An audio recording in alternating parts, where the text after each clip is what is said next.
Final ಈಗ day 1 2 3 ಆಯಿತು, 4 ಆಗಿದೆ. ಸೊ ಬೆಂಚ್ ಪ್ರೆಸ್ ಫಿನಿಶ್ ಮಾಡಿದ್ದೀನಿ. ಇವತ್ತು ಸ್ಕ್ವಾಟ್ ಮತ್ತು ಡೆಡ್ ಲಿಫ್ಟ್ ಅಂತ ಅಂದ್ಕೊಂಡಿದ್ದೀನಿ. ನೋಡೋಣ ಸ್ಕ್ವಾಟ್ ಆದಮೇಲೆ ಬಾಡಿ ಹೆಂಗೆ ಕಂಡೀಷನಿಂಗ್ ಎಲ್ಲ ಇರುತ್ತೆ, ಅದರ ಬೇಸ್ ಮೇಲೆ ಡೆಡ್ ಲಿಫ್ಟು ಮಾಡೋದಾ ಅಥವಾ ಜಾಸ್ತಿನಾ ಅಥವಾ ಕಮ್ಮಿನಾ ಅಂತ. ಸೊ ಲೆಟ್ ಸ್ಟಾರ್ಟ್ ಇದ್ದ ವಾರ್ಮ್ ಅಪ್.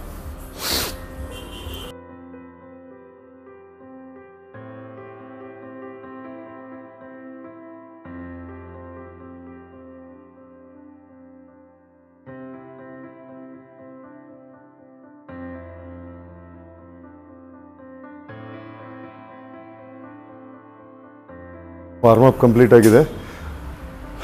ಸ್ಟಾರ್ಟ್ ಇದ್ದ ಸ್ಕ್ವಾಟ್ನ. ಬೇಸಿಕಲಿ ಇಂಜರ್ ನೀ ಸ್ಲೀವ್ಸ್ನ ಎಳ್ಕೊಳ್ಳೋದು ಸ್ವಲ್ಪ ಕಷ್ಟ.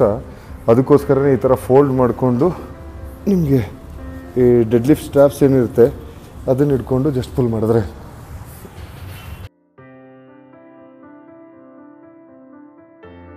ಇದನ್ನು ಒಂದು ಸಲ ಮತ್ತೆ ಕೆಳಗೆ ಮಾಡಿದ್ಮೇಲೆ ಮತ್ತೆ ಪುಲ್ ಮಾಡೋಕ್ಕಾಗಲ್ಲ. ಅದಕ್ಕೆ ನೀವು ಮೊದಲೇ ಎಳಿಬೇಕಾದ್ರೆ ಎಷ್ಟು ಪುಲ್ ಮಾಡ್ಕೋತೀರೋ ಅಷ್ಟು ಪುಲ್ ಮಾಡ್ಕೊಂಬಿಡಿ.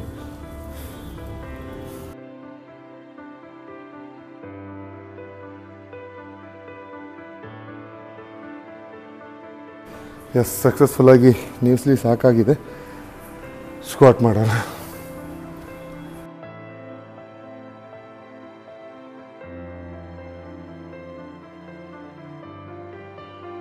ನಾನು ಯೂಶ್ವಲಿ ಏನು ಮಾಡ್ತೀನಿ ಅಂತಂದರೆ ಎಂಟಿ ಬಾರ್ ಆದಮೇಲೆ 50 ಜಂಪ್ ಅಂದರೆ 25 ಈ ಸೈಡ್ ಜಂಪ್ ಮಾಡ್ತೀವಿ. ಅಗೇನ್ ಇಟ್ ಡಿಪೆಂಡ್ಸ್, ಯಾಕೆಂತಂದರೆ ನಿಮ್ಮದು ಮ್ಯಾಕ್ಸಿಮಮ್ ಎಷ್ಟಿದೆ ಅಂತ ನೋಡಿಕೊಂಡು ಅದ್ರ ಬೇಸಿನ ಮೇಲೆ have to do the your like ಏನು ವಾರ್ಮ್ ಅಪ್ ಸೆಷನಲ್ಲಿ ಈಚಿಂದ ಪ್ರತಿ ಲಿಫ್ಟಿಂದ ಇನ್ನೊಂದು ಲಿಫ್ಟಿಗೆ ಎಷ್ಟು ಜಂಪ್ ಮಾಡಬೇಕು ಅಂತ. ಇನಿಷಿಯಲಿ ಅಷ್ಟು ಜೈನ್ ಲೈಕ್ 15 ಆಗ್ತಾಯಿದ್ದೆ, ಅದಾದಮೇಲೆ ಮತ್ತೆ 15 ಆಗ್ತಾಯಿದೆ. ಅಂದರೆ usually 30 kg jump from like each warm up ಸೆಷನಲ್ಲಿ. ಬಟ್ ಇವಾಗ ಹೇಗೆ ಅಂತಂದರೆ ಫಸ್ಟು ಈಗ ಎಂಟಿ ಬಾರ್ 20 ಆಯಿತು. ಇದಾದ್ಮೇಲೆ ನೆಕ್ಸ್ಟ್ 70, 120, 170, 220. ಅದಾದಮೇಲೆ then will do the like, ಯಾಕೆಂದರೆ ಇದು ರಾ ಕಾಂಪಿಟೇಷನ್ ಆಗ್ತಿರೋದ್ರಿಂದ ನಾವು ಎಷ್ಟು ಮ್ಯಾಕ್ಸಿಮಮ್ ಹೋಗ್ತೀವಿ, 250, 260 ಕಾಂಪಿಟೇಷನಲ್ಲಿ 270ವರೆಗೆ ಹೋಗ್ತೀವಿ.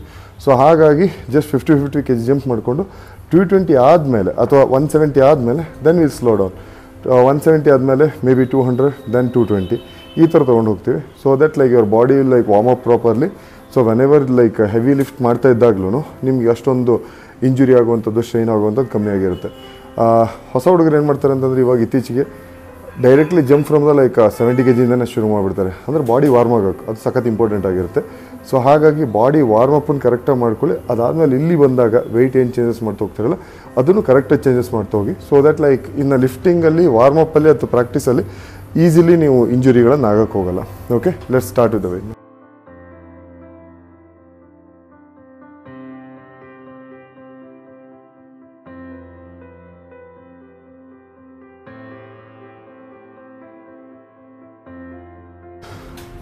ಯೂಶ್ವಲಿ ನಾನು ಪ್ರಾಕ್ಟೀಸ್ ಸೆಷನ್ಸಲ್ಲಿ ರೆಸ್ಟ್ ಇಂಟರ್ವಲ್ ಏನಿದೆ ಆದಷ್ಟು ಕಮ್ಮಿ ಕೊಡ್ಲಿಕ್ಕೆ ಟ್ರೈ ಮಾಡ್ತೀನಿ. ಯಾಕೆಂತಂದರೆ ಕಾಂಪಿಟೇಷನ್ಗೆ ಹೋದಾಗ ಇವು ನೆವರ್ ನೋ ಯಾವ ರೀತಿ ಕಾಂಪಿಟೇಷನ್ ಬರ್ಬೋದು, ರೆಸ್ಟ್ ಇದ್ದರೂ ಇರ್ಬೋದು, ಇಲ್ಲ ಅಂತಂದ್ರೂ ಇರ್ಬೋದು.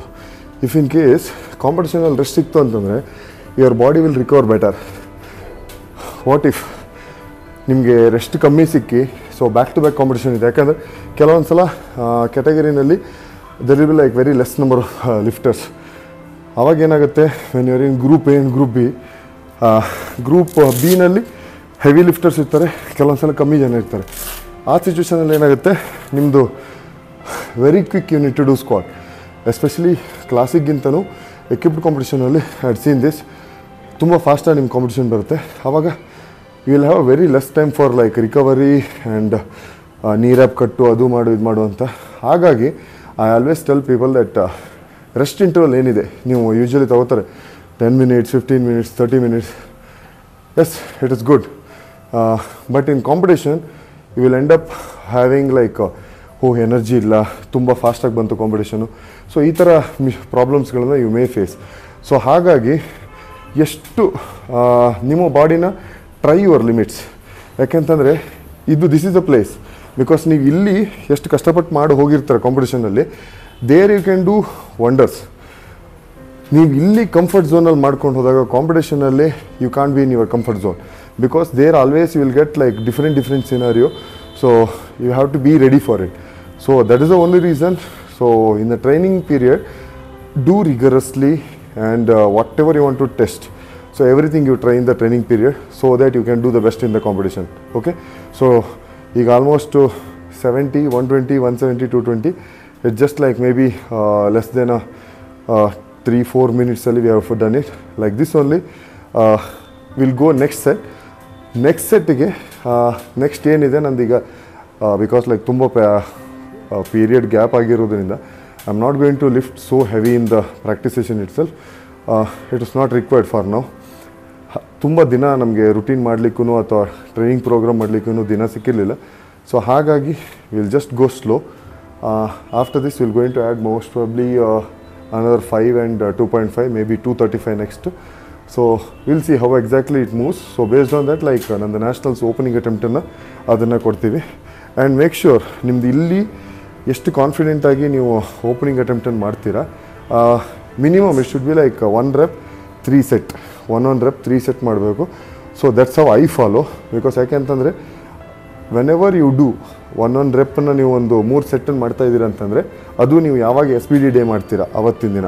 ಸೊ ಓಪನಿಂಗ್ ಅಂತ ನಾವು ಮಾಡ್ತೀವಿ ಟ್ರಯಲ್ಸ್ ಥರ. ಸೊ ಅವತ್ತಿನ ದಿನ ನಾವು ಏನು ಓಪನಿಂಗ್ ಅಟೆಂಪ್ಟನ್ನು 3 ಸಲ ಮಾಡಿರ್ತೀವಿ. Then it means like I am confident in to do that particular weight in the upcoming competition ಅಂತ. So let's do with the opening attempt may be 235. So 5 and 2.5. S,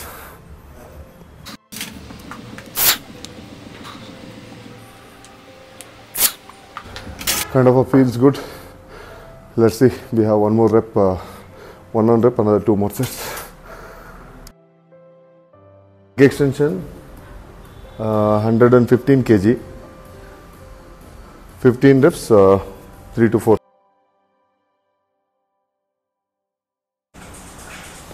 ಇವಾಗ reverse hyper ಮಾಡೋಣ. May be around 10 to 15 reps.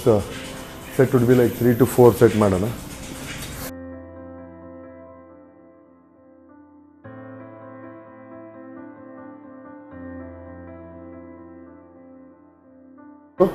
Next ಮತ್ತೆ last but one exercise, hamstring hyper extension first, ಅದಾದ್ಮೇಲೆ hyper extension 2 ಮಾಡಿ core ಮಾಡೋಕ್ಕಾಗೋ doubt. So ಇದಿಷ್ಟರಲ್ಲೇ almost work ಆಗುತ್ತೆ. First hamstring hyper extension ಮಾಡೋಣ, 10 rep 3 set, ಆಮೇಲೆ ಬ್ಯಾಕ್ ಎಕ್ಸ್ಟೆನ್ಷನ್.